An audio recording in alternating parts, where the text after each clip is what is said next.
Beijing just threw back the curtain on its most formidable weapons yet: land, sea, and air. A nuclear triad on full display. Russia's Putin stood beside Xi. North Korea's Kim watched from the front row. The message? Clear. Ominous.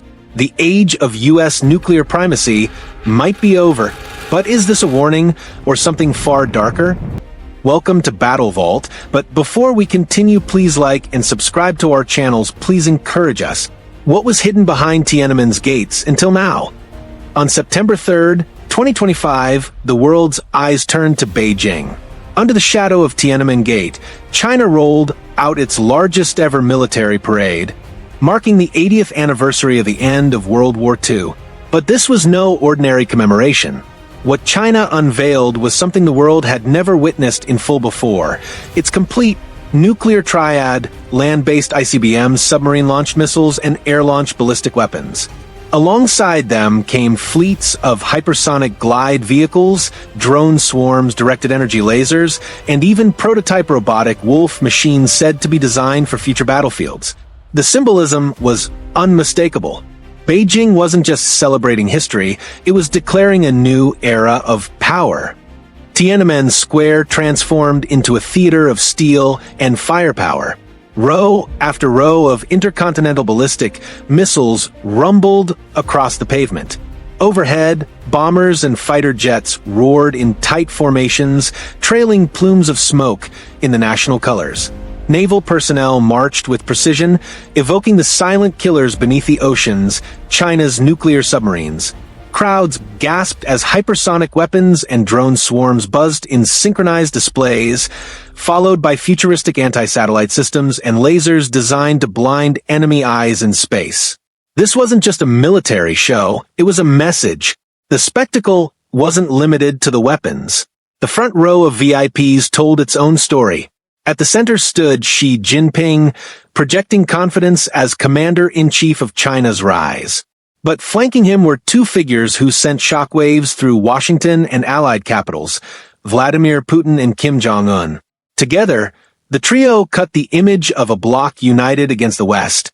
Putin embattled in Ukraine, smiling at his host; Kim Jong-un, reclusive and rarely seen abroad, standing under Beijing's red banners. The image alone was enough to be splashed across front pages worldwide. A new axis of defiance. For Kim Jong-un, the symbolism was deeper still. Not only did he appear in person, something rare in itself, but he was accompanied by his young daughter Kim Joo-ae, long rumored to be his successor. Her presence was not casual. It underscored a chilling message. North Korea's nuclear legacy is dynastic, intended to endure for generations. By placing Joo-ae in the audience of the world's most powerful parade, Kim made a statement. The future of North Korea's nuclear deterrent is already secured, and Beijing's invitation gave that claim legitimacy. China's streets echoed with the thunder of missiles.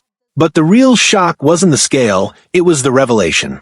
For the first time, Beijing showed the world its full nuclear hand. Land, sea, air, the complete triad, and the rules of the game may never be the same. The parade's true gravity became clear when the spotlight moved from marching troops to the weapons themselves. For the first time, the world could see the entirety of China's nuclear triad, a strategic design long kept secret. Land-based ICBMs. Long-range DF-5C silos glinted under the afternoon sun. Mobile DF-31BJ and DF-61 units rolled past, reminding the world that these weapons were not just powerful, they were mobile, survivable, and ready for launch at a moment's notice. Analysts whispered that the DF-41, capable of striking anywhere on the globe, signaled a tectonic shift in nuclear deterrence. Sea-based SLBMs. Then came the submarine-launched ballistic missiles, JL-3S, housed in Jing-class submarines. For decades, China had maintained an undersea nuclear deterrent quietly, but this was the first public demonstration of its global reach under the waves, capable of striking from hidden positions in the Pacific. Air-launched weapons. Above, H-6N bombers rolled into view, carrying the newly revealed JL-1 air-launched ballistic missiles.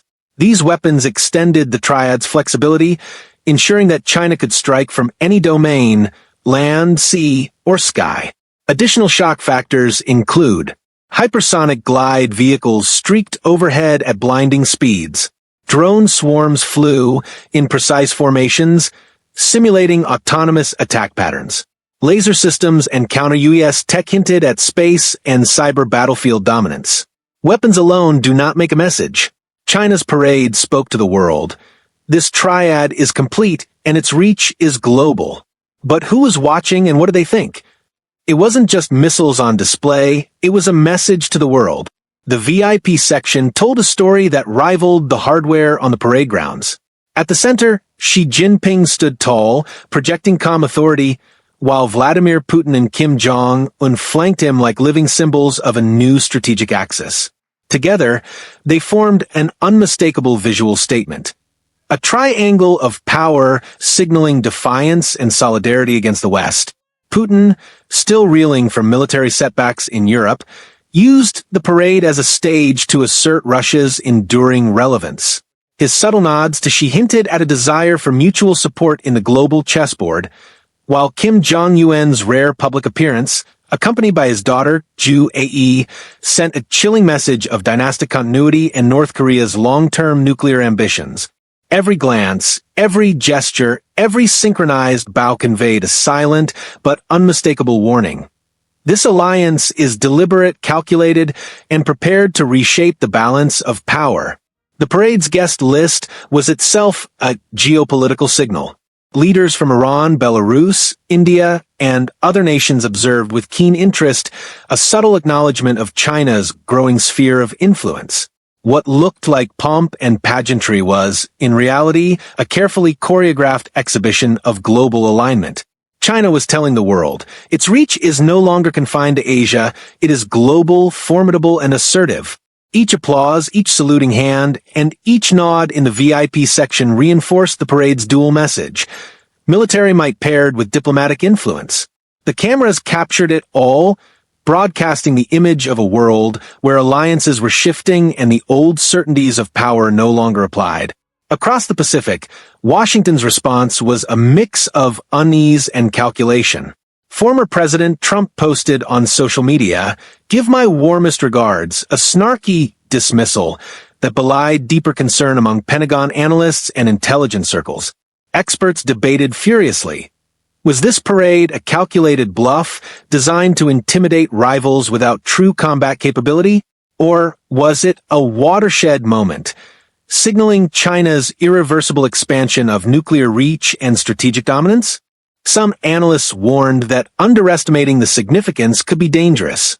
The imagery alone, a display of unity between China, Russia, and North Korea, combined with the full revelation of a nuclear triad, was enough to reshape global risk calculations. Every observer watching in capitals from Washington to Tokyo was forced to reconsider the old assumptions of deterrence. The missiles, the leaders, the alliances, they all converged in Beijing. And yet, for all the spectacle, the most dangerous story was just beginning. What this show of force really meant for the balance of power, and for the world's most powerful military nation, the United States. China just rewrote the rules, but is it bluff or real? Beneath the roar of engines, the precision of marching troops, and the gleaming steel of missiles, Beijing's parade carried a message far larger than hardware. It was a statement of global ambition, deterrence, and disruption. Analysts around the world scrambled to interpret the implications. China's triad, now fully revealed, was more than a collection of weapons. It was a strategic declaration. For decades, the United States had relied on uncontested nuclear and conventional superiority in the Pacific. That assumption was now under scrutiny. Taiwan watched nervously across the strait, Japan recalculated defense postures, and Australia examined contingency scenarios. The parade didn't just showcase missiles, it reshaped strategic equations overnight. Though the presence of Putin and Kim Jong-un suggested a united front, seasoned analysts cautioned that appearances could be deceiving. China, Russia, and North Korea shared common enemies, but their long-term goals diverged. The Triad served not only as a military deterrent, but as a test of global influence, forcing nations to recalibrate alliances and hedging strategies. China demonstrates technological prowess and deterrent credibility. Russia seeks validation and reinforcement of its global standing after European setbacks. North Korea gains legitimacy, signaling dynastic continuity and nuclear capability. The South China Sea became an even more volatile flashpoint. Freedom of navigation operations, once routine, now carried the shadow of strategic nuclear leverage. Every naval maneuver, every aerial patrol could trigger escalation in a region where military, political, and economic stakes intersect. The world had seen weapons, leaders, and spectacle, but now the consequences began to take shape. The parade was not a show, it was a warning. Global strategic implications of it. Asia-Pacific. U.S. military planners face a complex puzzle, balancing deterrence with diplomacy, preparing for conflict without triggering one. Arms race potential. Nations in the region may feel compelled to accelerate their own nuclear programs, potentially igniting a new global arms race. Geopolitical chessboard. Allies and adversaries alike must consider the ripple effects of China's new triad. From Taiwan to the Korean Peninsula, from India to Southeast Asia, no corner of the Pacific remains unaffected. Every missile, every salute, every camera shot was part of a larger story. And the most chilling realization was clear. This parade didn't just display power. It shifted the balance of global threat. What comes next could redefine the era of deterrence forever. When three nuclear powers share a stage, what comes next is far darker. The missiles had rolled past. The drones had flown in perfect formation. The leaders had saluted and departed. But the true weight of Beijing's parade settled like a shadow across the globe. For the first time in decades, the United States could no longer assume uncontested nuclear superiority in Asia. China's triad, land, sea, and air, stood as a stark, visible reality. Land-based ICBMs could strike anywhere on the globe, ensuring China's retaliation capability. Submarine-launched missiles provided stealth and survivability under the oceans, a silent but deadly deterrent. Air-launched weapons added flexibility, making it impossible to predict the full scope of China's reach. Every military planner in Washington, Tokyo, Canberra, and Seoul now faced a recalculated risk matrix. The Triad wasn't just hardware, it was a psychological weapon, a reminder that strategic miscalculation could have catastrophic consequences. Potential flashpoints. Taiwan Strait. Any military action could escalate quickly, with nuclear deterrence looming in the background. Korean Peninsula. North Korea's alignment with China and Russia added complexity, threatening to destabilize the region further. South China Sea. Naval patrols now operate under a new shadow of potential escalation as deterrence and intimidation intertwine. One misstep, one miscalculation, one misinterpreted signal, and the world could be on the brink of catastrophe. Analysts warn that China's triad may trigger a regional arms race, compelling neighboring nations to develop or expand their nuclear arsenals. This could cascade into a global recalibration, forcing Europe, the Middle East, and Asia to reconsider the rules of deterrence and defense. Washington now faces a trilemma: escalate, negotiate, or recalibrate alliances. Each choice carries enormous risk. Escalation could provoke China, North Korea, or Russia. Negotiation could be seen as weakness. Recalibration requires careful diplomacy and rapid technological advancement. The presence of Putin and Kim Jong only magnified the tension. Their attendance wasn't ceremonial, it was strategic.